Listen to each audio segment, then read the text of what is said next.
If you polled the world and asked them who the greatest hero of history was, I imagine Jesus would be number one. He would get my vote. Others might choose Buddha, Abraham Lincoln, Martin Luther King would get a lot of votes. But if you asked who the greatest villain of history would be, it would be Hitler by a wide margin. When people think of the word evil, the first person they think of, other than the devil himself, would be Hitler. Why is this? Is it because he was the most evil man who ever lived? I don't think so. In fact, I would say he wasn't even the most evil man in his own party. Himmler and Heydrich were worse to me. A lot of the atrocities attributed to him were actually more responsible by his henchmen. Was it because he killed the most people? Nope. Mao was responsible for a lot more deaths than Adolf. So why is he the living embodiment of evil? The best way I can describe him is he had a mystique about him. He is relatively recent to history, but already there's tons of myths about him. Usually it takes hundreds of years for radical myths to surround a man. Here's just a few. He was secretly Jewish. He wanted to kill anyone who wasn't 6 foot, long-haired, and blue-eyed. He was gay. Militant atheists like to say he was a Bible-thumping Christian, and in turn Christians like to say he was an atheist. Neither one of these are true, though the latter is much closer to the truth, since Hitler hated the Christian church and considered it the creation of the Jews that made people weak, though he liked Jesus and believed he wasn't really Jewish but was actually an Aryan freedom fighter against the Jews. His personal religion was a sort of unconventional theism, a vague thing you couldn't put a name to, but he wasn't an atheist. In fact, he despised atheism for being a major tenet of communism. Even today, people like to say that he didn't really commit suicide in a bunker. He faked his death and went into hiding, waiting till he can rise again. None of these rumors are true. He's widely hated, but he still has a fanatical fan club to this day. Neo-Nazis, Klansmen, and militant Muslims all think he was a great man, and he is beloved by his fellow killers. Charles Manson dug him, as did the Columbine killers. Ian Brady was such a Hitler nut that his equally psychotic girlfriend dyed her hair blonde to suit the Aryan ideal. Ed Gein was said to have been fascinated by the atrocities. Fellow dictators Idi Amin and Saddam Hussein were fans. I even heard there's a neo-Nazi group in Japan. Louis Farrakhan, a black leader of the anti-white and anti-Jew Islam offshoot Nation of Islam, was compared to Hitler, to which he replied that Hitler was a great man. There's just something about him that attracts evil like a magnet, like no other figure in history ever did. And the way his men loved him can't be overlooked. His men were awful, as all Nazis were, and they constantly backstabbed and attacked each other to win his favor. But no one ever tried to seriously overthrow the Führer, despite him being, by all accounts, a rather unlovable person. They honestly admired, honored, and in some cases even loved this monster. Perhaps the biggest reason is what he tried to accomplish. He had every intention of taking over the world, or at least everything his allies hadn't pinned down. And anyone who wasn't white other than some favored minorities like the Arabs, who he respected because Muslim extremists hated the Jews as much as he did, and they loved him in turn. Mein Kampf is still a huge bestseller in Muslim countries.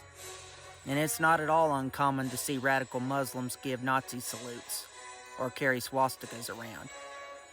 The Asians also, especially the Japanese, who he was allied with. And by the way, the dreaded swastika symbol was actually an ancient Asian symbol.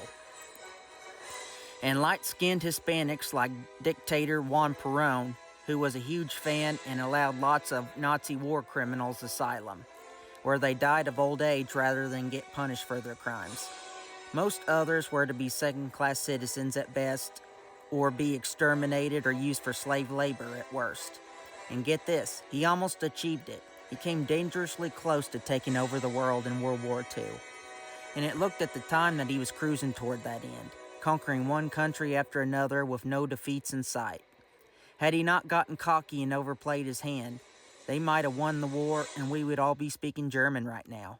It was only arrogant folly, or perhaps divine intervention, that stopped him from being the Führer of the world. And remember, at the time, no one knew he would eventually kill himself in a bunker. For all anyone knew, he would achieve what every madman always wanted, but never could quite pull off, the full-scale takeover of the world.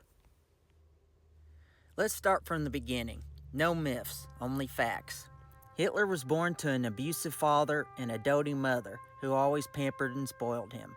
In fact, there's many that say she was the only person he ever loved, and I think that's probably true. Her death of cancer devastated him. He was by all accounts unexceptional until he reached adulthood. He was a failed artist and even spent some time homeless. And he didn't even hate the Jews yet until World War I changed everything and gave him a reason to live. He excelled as a soldier and became a decorated war hero.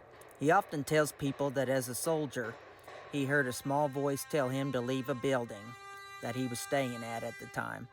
After he left, the building was bombed, and he took that as a sign that God had chosen him for a great purpose. Most likely, this is another one of his fish tales, but it's interesting nonetheless. Anyway, his country that he loved with a fanatical patriotism was defeated, and he was disillusioned. He was a nobody before the war, and now he was in danger of becoming one again.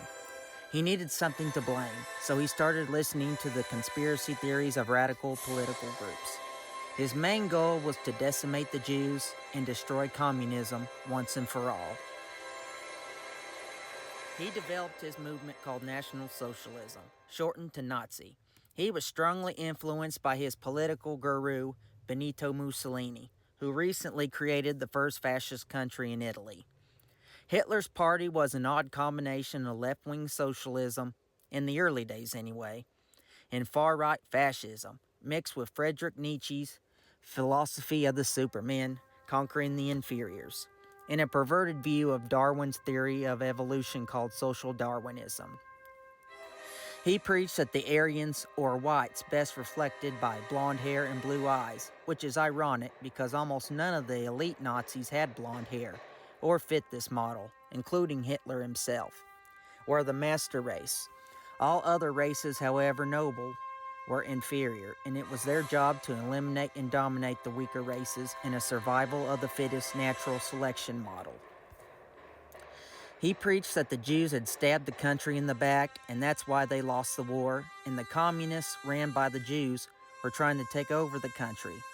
The Treaty of Versailles, which really threw the book at the rogue nation after World War I, put the country in a depression that made the nation angry enough to listen to him. The best way to attain a following politically is to make people scared and angry. Hitler was a champion at both. To make matters worse, the nation was in a tug-of-war between communists, who Hitler always said were after the country, and far-right fascist groups. When people say, how could anyone fall for Hitler, this is the true answer. They chose the lesser of the two evils in their minds. It was desperation to keep the country away from Bolshevism. Hitler began preaching his gospel, and by all accounts, he was one of the greatest public speakers of all time, speaking with an emphatic passion, even anger, that whipped up rallies and created a cult-like magnetism. He also had some muscle to back him up, hooking up with another former soldier, the brutal but effective Ernst Röhm.